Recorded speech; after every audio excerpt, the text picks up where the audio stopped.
नमस्कार दोस्तों, quality of India के इस प्रोग्राम में मैं आर्यन विश्वकर्मा आप लोगों का बहुत बहुत स्वागत करता हूं। दोस्तों, इस प्रोग्राम में हम डिस्ट्रक्टिव और नॉन डिस्ट्रक्टिव टेस्टिंग के बारे में जानेंगे। दोस्तों, टेस्टिंग या इंस्पेक्शन का महत्व हमारे मैन्युफैक्चरिंग के जर्नी में या कंटिन्यूअल इंप्रूवमेंट के जर्नी में काफ़ी इंपॉर्टेंट होता है, क्योंकि किसी प्रोडक्ट के अगर कंडीशन को अगर आपको जानना है, रॉ मटेरियल कंडीशन अगर आपको जानना है, प्रोसेस के आउटपुट को अगर आपको परखना है कि आपका जो प्रोडक्ट बन रहा है वो सही बन रहा है कि नहीं बन रहा है, इसके लिए हमें उसको टेस्टिंग करना, इंस्पेक्शन करना बहुत ज़रूरी होता है। अब ये टेस्टिंग और या जो इंस्पेक्शंस होते हैं, हम इसको ब्रॉडली दो कैटेगरी में हम डिवाइड कर सकते हैं। पहला होता है डिस्ट्रक्टिव, दूसरा होता है नॉन डिस्ट्रक्टिव। ठीक है ना। तो ये टेस्टिंग करना आखिर ज़रूरी क्यों होता है, ये हमने डिस्कशन कर लिया। क्योंकि बिना टेस्टिंग के हमें ये पता चलेगा नहीं कि मटेरियल जो बन रहा है वो सही बन रहा है कि नहीं बन रहा है, मेरा प्रोसेस जो चल रहा है वो प्रॉपरली कंट्रोल्ड है कि नहीं है। अगर प्रोसेस कंट्रोल में नहीं रहेगा तो आउटपुट आपका सही नहीं निकलेगा। आपका जो टेस्टिंग होता है ये आपके इनपुट मटेरियल में भी हो सकता है। फॉर एग्जांपल, आप कुछ रॉ मटेरियल खरीद के लेकर आ रहे हैं, आप उसमें टेस्टिंग कर सकते हैं। कुछ बॉर्डर्ड पार्ट जो है अपने सप्लायर से मंगवा रहे हैं, फर्दर आप उसको असेंबली में या कुछ वैल्यू एडिशन कर रहे हैं, आप उसमें कर सकते हैं। अपने ऑर्गेनाइजेशन में आप जो प्रोसेसिंग कर रहे हैं उसके आउटकम पे भी आप टेस्टिंग कर सकते हैं। टेस्टिंग करना हमारे लिए बहुत ज़रूरी है। और कॉस्ट ऑफ क्वालिटी की अगर भाषा में बात करें तो कॉस्ट ऑफ क्वालिटी में हमारा एक इंपॉर्टेंट कॉस्ट होता है, इसे कहते हैं हम अप्रेजल कॉस्ट। तो अप्रेजल कॉस्ट जो होता है बेसिकली हमारे जितने भी तरह के इंस्पेक्शन और टेस्टिंग होते हैं उसके कॉस्ट को हम कैप्चर करते हैं कॉस्ट ऑफ क्वालिटी के अप्रेजल कॉस्ट में, है ना। तो हम यहाँ पर बात कर रहे हैं टेस्टिंग आखिर जरूरी क्यों है, हमने ये समझ लिया। आगे बढ़ते आप समझते हैं हम कि हमारा जो डिस्ट्रक्टिव और नॉन डिस्ट्रक्टिव टेस्टिंग होता है आखिर ये क्या होता है। तो दोस्तों, सबसे पहले समझते हैं कि नॉन डिस्ट्रक्टिव टेस्टिंग क्या हो। तो दोस्तों, जैसे कि नाम बता रहा है नॉन डिस्ट्रक्टिव टेस्टिंग, यानी कि हम यहां पर डिस्ट्रक्ट नहीं कर रहे हैं। यानी कि क्या होगा, डिस्ट्रक्टिव टेस्टिंग में हम जिसको हम टेस्ट कर रहे हैं उसको हम डिस्ट्रक्ट करेंगे, खराब कर देंगे, जबकि नॉन डिस्ट्रक्टिव में हम डिस्ट्रक्ट नहीं करते हैं। तो सबसे बड़ा फायदा तो यहां पर यही है कि हम पार्ट को रिजेक्ट नहीं कर रहे हैं, डिस्ट्रक्ट नहीं कर रहे हैं, यानी कि हम टेस्टिंग करने के बाद भी हम उसको दोबारा इस्तेमाल कर सकते हैं। क्योंकि दोस्तों, बहुत बार क्या होता है, बहुत सारे प्रोडक्ट जो होते हैं काफ़ी कॉस्टली होते हैं, बड़े बड़े पार्ट होते हैं, और अगर हम हर एक पार्ट को अगर डिस्ट्रक्ट करने लग जाएं तो भी प्रॉब्लम हो जाएगी, है ना। और 100% डिस्ट्रक्टिव टेस्टिंग हो भी नहीं सकती है, क्योंकि अगर हमने 100% डिस्ट्रक्टिव टेस्टिंग कर ही दिया तो बचेगा क्या और हम सेल क्या करेंगे, है ना। तो प्रैक्टिकली 100% डिस्ट्रक्टिव टेस्टिंग करना पॉसिबल होता भी नहीं है। तो नॉन डिस्ट्रक्टिव टेस्टिंग का फायदा यह है कि आपका पार्ट रिजेक्ट नहीं होता है, आप उसी पार्ट को दोबारा आप सेल कर सकते हैं, इस्तेमाल कर सकते हैं, प्रोसेसिंग कर सकते हैं। अब ये नॉन डिस्ट्रक्टिव टेस्टिंग में आखिर हम करते क्या हैं, इसमें आप चाहें तो रॉ मटेरियल के प्रॉपर्टीज, आपके प्रोसेस के प्रॉपर्टीज, कुछ अगर डिसकंटिन्यूटीज या फ्लॉज है, अबनॉर्मलिटीज हैं, कुछ डिफेक्ट्स हैं, आप उनको भी चेक कर सकते हैं। अब ये नॉन डिस्ट्रक्टिव टेस्टिंग को हम इंडस्ट्री में अलग अलग नामों से भी जानते हैं। शॉर्ट में इसे काफ़ी पॉपुलरली हम NDT या NDE भी कहते हैं, यानी कि नॉन डिस्ट्रक्टिव इवैल्यूएशन या नॉन डिस्ट्रक्टिव एग्जामिनेशन भी कहते हैं। कभी कभार इसको हम नॉन डिस्ट्रक्टिव इंस्पेक्शन या NDI भी कहते हैं। तो खैर, आप किसी भी नाम से कह लीजिए, मतलब तो सेम ही रहता है, यानी कि हम नॉन डिस्ट्रक्टिव तरीके से टेस्टिंग या इंस्पेक्शन या इवैल्यूएशन या एग्जामिनेशन हम करते हैं। अब दोस्तों, हम जानते हैं कुछ टिपिकल एग्जाम्पल्स या कुछ टिपिकल टाइप के नॉन डिस्ट्रक्टिव टेस्टिंग्स जो कि इंडस्ट्री में काफ़ी पॉपुलर हैं।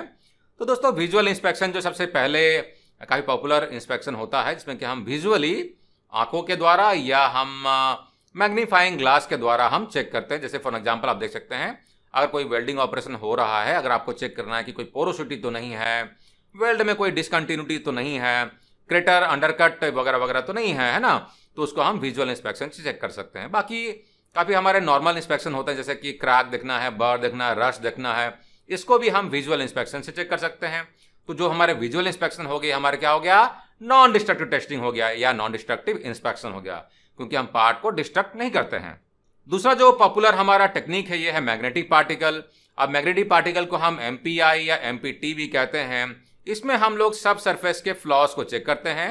तो टिपिकली हमारे जो फोर्जिंग वगैरह के जो पार्ट होते हैं, मशीनिंग के जो पार्ट्स होते हैं, उसमें हम सब सरफेस के फ्लॉज को चेक करने के लिए हम इसको हम लोग इस्तेमाल करते हैं, जिसमें कि हम अल्ट्रावायलेट रेज में हम लोग चेक करते हैं कि जो मटेरियल है उसमें कोई फ्लॉज तो नहीं है।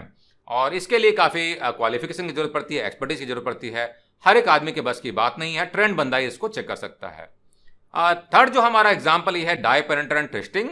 इसके बारे में मैंने डिटेल एक वीडियो बनाया हुआ, आप चाहें तो डाई पेनिट्रेंट टेस्टिंग, जिसे कि हम शॉर्ट में डीपीटी कहते हैं, इसके बारे में हमारे वीडियो गैलरी में जाके आप इस वीडियो को चेक कर सकते हैं और डिटेल में जान सकते हैं। वैसे ब्लॉग पोस्ट में अगर आप जाएंगे तो हम इस पर्टिकुलर सेक्शन के नीचे में जो यूट्यूब का वीडियो है उसको भी मैं डाल दूंगा, ताकि आप वहाँ पर डायरेक्टली उसको चेक कर सकें। हमारा जो फोर्थ एग्जाम्पल है ये अल्ट्रासोनिक टेस्टिंग। इसमें भी हम अल्ट्रासोनिक टेस्टिंग यानी कि हम लोग कुछ वेव्स जो होता है हम उसको इस्तेमाल करते हुए सब सरफेस के फ्लॉस को हम लोग चेक करते हैं। काफ़ी पॉपुलर ये मेथोडोलॉजी है टेस्टिंग करने का। और अगर हम लोग वेल्डिंग के जॉइंट्स के बारे में बात करें तो ये काफ़ी पॉपुलर टेक्निक होता है, जिससे कि हम जानते हैं कि कोई वेल्डिंग जॉइंट्स में कुछ फ्लॉ तो नहीं है। ठीक है। एडी करंट टेस्टिंग जो होता है इसी तरह का एक टेस्टिंग होता है, इसमें कि हम सरफेस लेवल के डिफेक्ट को हम लोग जानते हैं। अकॉस्टिक पल्स रिफ्लेक्टोमेट्री ये भी एक टेस्ट होता है जो कि काफ़ी पॉपुलर है नॉन डिस्ट्रक्टिव टेस्टिंग में। तो दोस्तों ये कुछ टिपिकल एग्जाम्पल हो गए, इसके अलावा काफ़ी सारे और भी एग्जाम्पल हैं जो कि इंडस्ट्री में इस्तेमाल किए जाते हैं। हमने जो कुछ पॉपुलर टिपिकल जो इस्तेमाल किए जाने वाले टेस्टिंग के मैकेनिज्म हैं उनको हमने यहाँ पर समराइज किया है। वैसे इसके अलावा वाइब्रेशन एनालिसिस और पॉजिटिव मटेरियल आइडेंटिफिकेशन भी काफ़ी पॉपुलर टेक्निक्स है नॉन डिस्ट्रक्टिव टेस्टिंग का। अब दोस्तों हम लोग बात करते हैं डिस्ट्रक्टिव टेस्टिंग के बारे में। तो जैसा कि नाम बता रहा है डिस्ट्रक्टिव टेस्टिंग, यानी कि यहाँ पर हमें डिस्ट्रक्ट करने की जरूरत पड़ती है, यानी कि पार्ट आपका खराब हो जाएगा, ठीक है ना, आपको उसको स्क्रैप करना पड़ सकता है। तो दोस्तों हमारे बहुत सारे ऐसे रिक्वायरमेंट होते हैं जहाँ पर कि हमको पार्ट को कुछ ऐसे कंडीशन में कुछ ऐसे इम्पैक्ट देने पड़ते हैं ताकि हम जान सके कि मटेरियल जो है मेरा पर्टिकुलर जो फंक्शनल रिक्वायरमेंट है उसको विथस्टैंड करेगा कि नहीं। अब उस केस में हमें डिस्ट्रक्टिव टेस्टिंग करने की जरूरत पड़ती है। फॉर एग्जाम्पल अगर आपको स्पॉट वेल्डिंग का स्ट्रेंथ जानना है, अब स्पॉट वेल्डिंग का स्ट्रेंथ आप बिना स्पॉट को तोड़े हुए यानी कि नगद टेस्टिंग किए हुए आप जान नहीं सकते हैं, तो आपको डिस्ट्रक्टिव टेस्टिंग करना ही पड़ सकता है, आपको चीजल टेस्टिंग करना ही पड़ सकता है।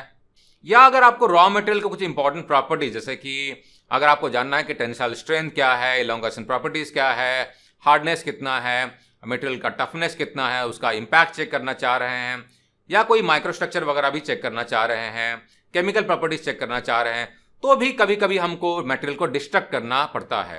अब पूरा मटेरियल डिस्ट्रक्ट ना करे तो भी छोटा सा मटेरियल हम पोर्शन लेके उसको डिस्ट्रक्टिव टेस्टिंग के द्वारा ही हम उनके इंपॉर्टेंट प्रॉपर्टीज को जान सकते हैं। तो दोस्तों रॉ मटेरियल जो होता है मैन्युफैक्चरिंग इंडस्ट्री में काफ़ी इंपॉर्टेंट रोल प्ले करता है, और काफ़ी सारे हमारे जो कस्टमर रहते हैं जो बहुत ही क्रिटिकल रहते हैं, क्योंकि जो रॉ मटेरियल का जो ग्रेड रहता है, जो टाइप रहता है, वो फंक्शनैलिटी को काफ़ी इम्पैक्ट करता है, ड्यूरेबिलिटी को काफ़ी इम्पैक्ट करता है, और मटेरियल का जो इंड्योरेंस रहता है, उसकी जो लॉन्गेटिविटी रहती है, उस पर बहुत बड़ा इम्पैक्ट करता है। उसके लिए हमें तरह तरह के डिस्ट्रक्टिव टेस्टिंग करने की जरूरत पड़ सकती है। तो आइए जानते हैं कुछ typical types of destructive testing जो कि इंडस्ट्री में पॉपुलरली इस्तेमाल किए जाते हैं। तो हमने यहाँ पर 6 टिपिकल इंडस्ट्री के द्वारा इस्तेमाल किए जाने वाले डिस्ट्रक्टिव टेस्टिंग को हमने यहाँ पर समराइज किया है।